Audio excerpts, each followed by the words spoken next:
Kamusta kayo? Ang tagal na nga simula ng last video upload ko. Medyo maulan nga sa araw na ito at ilang araw na nga rin itong pagbuhos ng ulan. Kaya naman wala kang magiging choice kung hindi ang mag-stay sa bahay. Narinig ko nga sa balita na mayroon ngang bagyo at asahan pa ang patuloy na pagbuhos nito. Kaya naman stay safe everyone. Anyway, nalalapit na rin pala ang pasukan at ilang araw na lang ay mag-uumpisa na ang mga klase.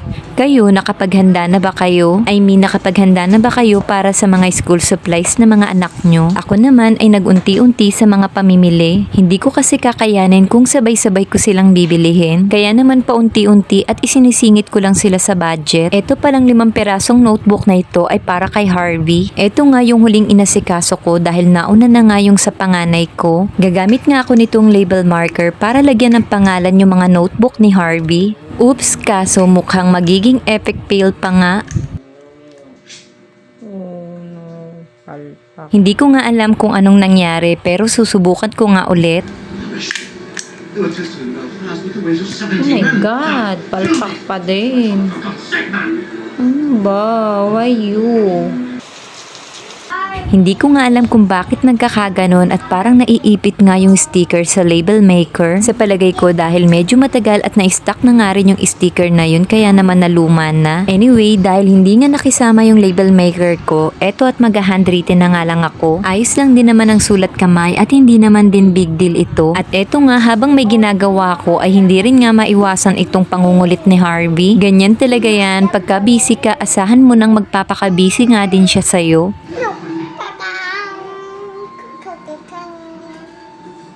O, see? Palibhasang nakita niya ngang nakasetup yung cellphone ko kaya ayan at nagpapakitang gilas nga ang bata. Natapos ko na ngang isulat yung pangalan ni Harvey para sa unang notebook. Kaya naman didikitan ko na nga ito at packaging tape nga lang nga yung ginamit kong pandikit dito. Pagpasensyahan nyo na nga na nakaharang si Harvey sa camera. Yung ginamit ko nga lang palang papel dito ay isang scratch paper. Actually, papel pa nga ito ng electric bill namin. Pero luma na rin naman na ito kaya naman pwede na nga gamitin as scratch paper. Tignan nyo naman at meron pa ngang nakadrawing na paa, diba?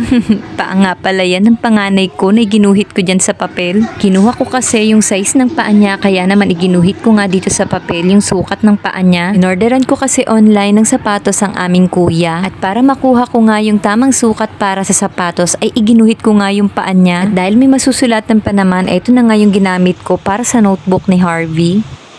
Ayan at natapos ko na ngang lagyan ng pangalan lahat ang notebook ni Harvey. Bale, eto nga palang 5 notebook ay puro writings notebook. At eto rin kasi yung ginagamit nila para sa mga kindergarten. Anyway, alam nyo ba na mas excited pa ako kaysa sa aking estudyante? Mas excited pa nga ako para kay Harvey. Ito kasi yung unang beses at unang pagkakataon na papasok na nga siya sa paaralan and take note sa big school pa. Ang ibig kong sabihin ay hindi ko na siya pinadaan pa sa nursery. Diretso kinder na siya at walang anumang experience na pumasok siya sa paaralan. Kaya naman parang ako ang kinakabahan para kay Harvey. Same experience din sa panganay ko na idiniretso ko rin ng kinder. Ewan ko ba kung bakit kinakabahan nga ako ng ganito, parehas lang din naman nga ito noon kay Henry. Actually, yung tanging worry ko lang naman ay yung magiging emotion at reaction ni Harvey. Hindi lang din talaga siguro maiiwasan yung pag-overthink ng mga nanay na katulad ko rin. And finally, nakatapos nga rin maglagay ng plastic cover. Ganda na yan.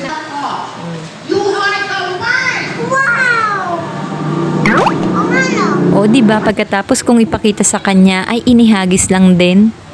Pagkatapos ko naman nga sa mga notebook ni Harvey ay ginawan ko naman nga siya ng name tag. Kasama rin kasi itong name tag sa mga requirements para sa kindergarten. At kahit nga dito sa name tag ni Harvey ay DIY lang din pa rin ang gagawin ko. Since may mga box na maayos at malinis ay yun na nga yung gagamitin ko as a name tag. Kaya naman bawi na lang tayo sa lettering.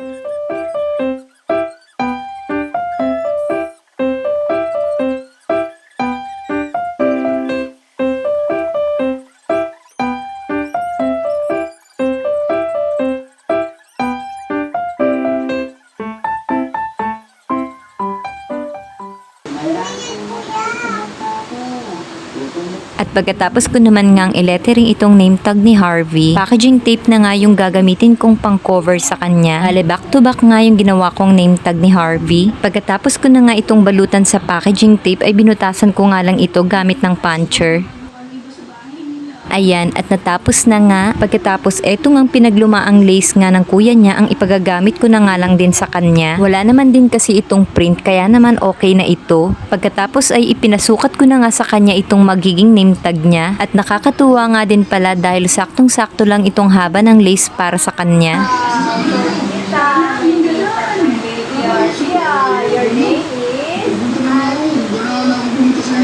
Sobrang tuwa nga niya yan sa name tag niya, kaya ayan, tignan nyo nga naman ang mga pinanggagawa.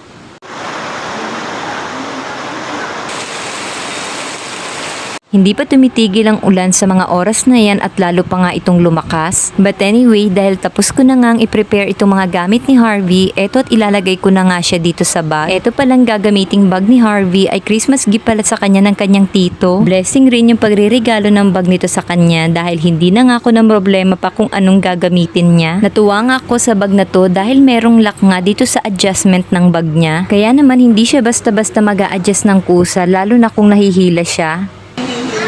Pencil. I put your notebook here. Wow, are you ready? Get your pencil. And crayon. Put it here.